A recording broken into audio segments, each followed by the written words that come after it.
Excusez-moi. Donc je vous disais, donc ça l'avait vexé, et donc il avait répondu, il leur a dit s'il n'y avait pas eu 2 versets où Allah a justement maudit celui qui ne transmet pas le savoir, il n'aurait plus jamais parlé, il n'aurait plus jamais rien transmis. Alhamdulillah pour nous, il a continué. Omar, à l'époque où il était calife, et il l'a employé en tant que gouverneur.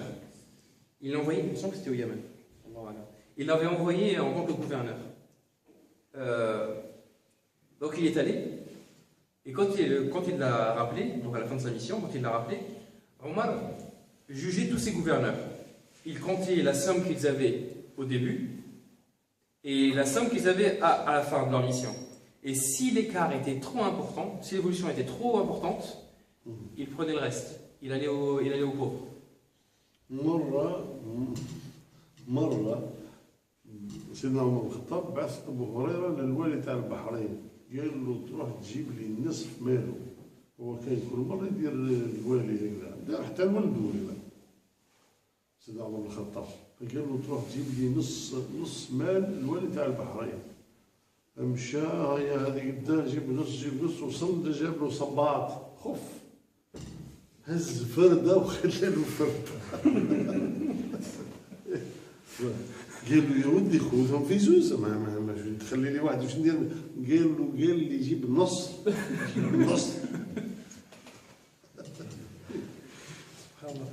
Il avait vraiment de l'humour envers. Une anecdote que l'imam nous raconte.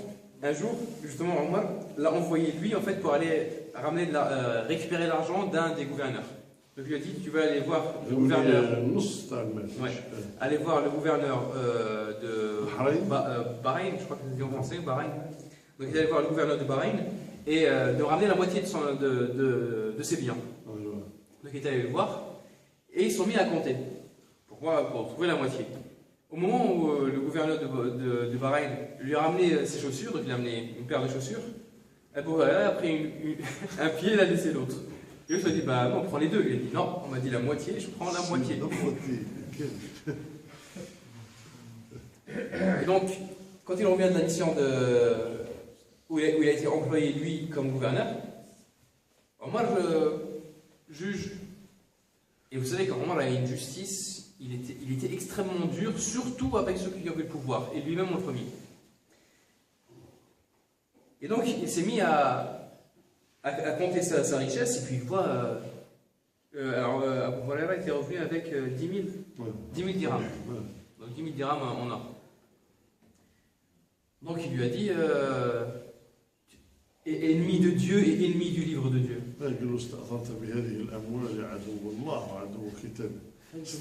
استأثرتها يعني هذه كلها اديتها ليك يا عدو الله وعدو كتابه. استأثرت الإثار ما تعرفش الإثار نورمالمون justement l'axe. لا هي بصح استأثرت معناها درتها ليك أثرت نفسك بها. Il a été, enfin, Omar lui a reproché d'être généreux envers lui-même. En fait, il a pris cette richesse-là pour lui, ô ennemi de Dieu et ô ennemi du livre de Dieu. Sauf qu'Abu Huraira avait dû répondre. Et il lui a dit, je ne suis ni l'ennemi de Dieu, ni l'ennemi du livre de Dieu, mais je suis l'ennemi de leur ennemi. Voilà. Et ensuite il lui a dit, cet argent-là, je l'ai gagné. Il a dit, Omar lui a dit, alors d'où il vient?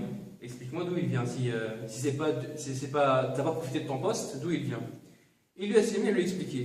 Il lui a dit, j'avais des chevaux, ils ont apporté leur petit, j'avais mon salaire, j'avais... Et c'est mieux à lui expliquer d'où provenait tout son argent. Donc il a justifié la source, il l'a compté, et effectivement il a trouvé que cette somme était bien la sienne. Et sauf que plus tard, Omar a voulu l'envoyer encore une nouvelle fois en mission, en tant que gouverneur, et cette fois-ci il a refusé. Et donc Omar lui a dit, mais comment tu refuses le travail alors que celui qui est meilleur que toi l'a accepté?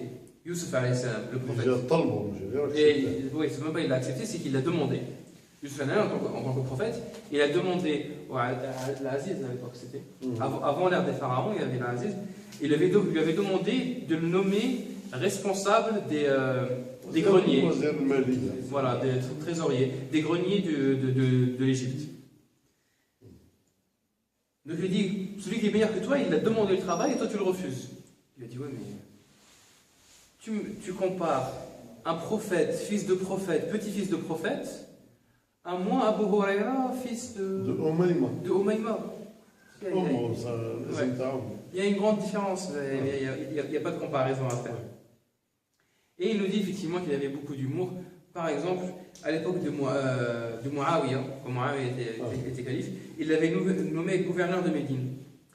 Et ce qu'il faisait Abu Huraira, en fait, il mettait une selle sur un âne, il montait sur l'âne et il marchait dans la rue, et dans la rue, il disait aux gens, faites la place au gouverneur, faites à l'émir, au prince, faites la place au prince, alors que sa monture c'est un âne, pour faire sourire les gens. Il est mort en 57. Et il avait 87 ans quand il est mort. Et au moment de la mort du prophète, Abu Huraira avait 39 ans.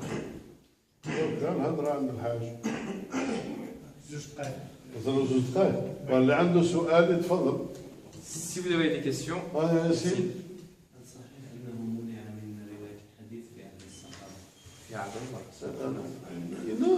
هذا هو المشكل اللي كنا نحطوا فيه شو منع صافي الناس استكثروا الروايه تاعو استكثروها وتولى الرد على نفسه يعني بعد خلاص يعني يقولوا بلي عمر منع الاخر روايه الحديث بس ما كانش حاب الناس تذهب الحديث وتنسى القران لهذه مش طعنا في صحه عمر بن الخطاب دار بزاف حوايج تنظيميه منع حتى الطلاق الثلاث هذاك اوقعه وكان في عهد النبي صلى الله عليه وسلم تكون طلقه واحده هو قال لهم ارى ان الناس يعني توسعوا في امر يعني ولا استعجلوا في امر كان لهم فيه سعه واني ارى ان اوقع طلاق الثلاث يعني اللي يقول مرته طلق ثلاث يقول له هي ثلاث روح حتى يعني كان يدير حوايج هو مؤسس الدولة كان يدير حوايج تنظيمية حتى ولو هي فتاوى في الشرع ولكن أمور تنظيمية من صلاحيات السلطان درك كي تعود حاجة مباحة يقدر السلطان يقول هي انتردي شكون اللي يسال هكذا ولا لا مساوي هي في الدين أي حلال بصح السلطان يقول لك لا ما ديرهاش تنظيم ينظم الناس ولا يربي الناس ولا الطريقه هذه يديرها سونس انتردي شكون يسالو هو الحاكم فكان يدير امور بزاف كيشوف الناس غلطوا في حوايج ولا تسرعوا في حوايج ولا تساهلوا في حوايج كان يضيق عليهم حتى بعض توصل حتى في العام تاع راهو يديرها الا واحد كيما سيدنا عمر بن الخطاب في عام الرمادة عام الجوع هذاك حبس الحد تاع السرقه الناس ميته بالشهر صاي خلاص وحتى الناس تلقى حاجه ياكلها تاع ولا تاع غيره اذا كان باش تقيم الحد تاع السرقه تقطع يدين الناس كل في مجاعه شكون اللي دار هذه دارها سيدنا عمر بن الخطاب مش عطلوا القران ولكن الله قال لظروف معينه دار بوز ولكن الحكم باقي على شكون احنا نهضروا على سيدنا عمر بن الخطاب نقدروا نفهموا له واش يفهم هو واش دار هو الله. Yassine a posé la question, est-ce qu'il est vrai que Abu Huraira a été interdit de réciter, de transmettre les hadiths à l'époque des compagnons? Plus précisément, on dit que c'est à l'époque de Omar. Omar lui avait interdit de réciter de rapporter les hadiths pour pas que les gens se délaissent le Coran, pour qu'ils restent concentrés. L'imam a dit, c'est possible. On n'en est pas sûr, c'est possible, parce qu'Omar effectivement était un grand réformateur. Il a fait énormément de réformes, mais dans le but d'organiser la Ummah.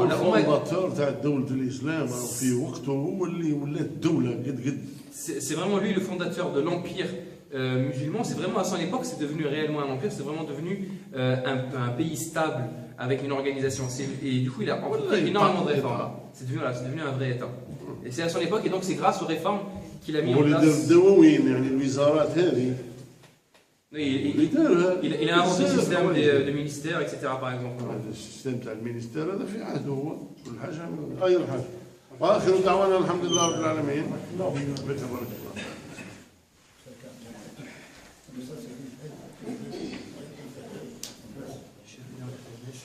الله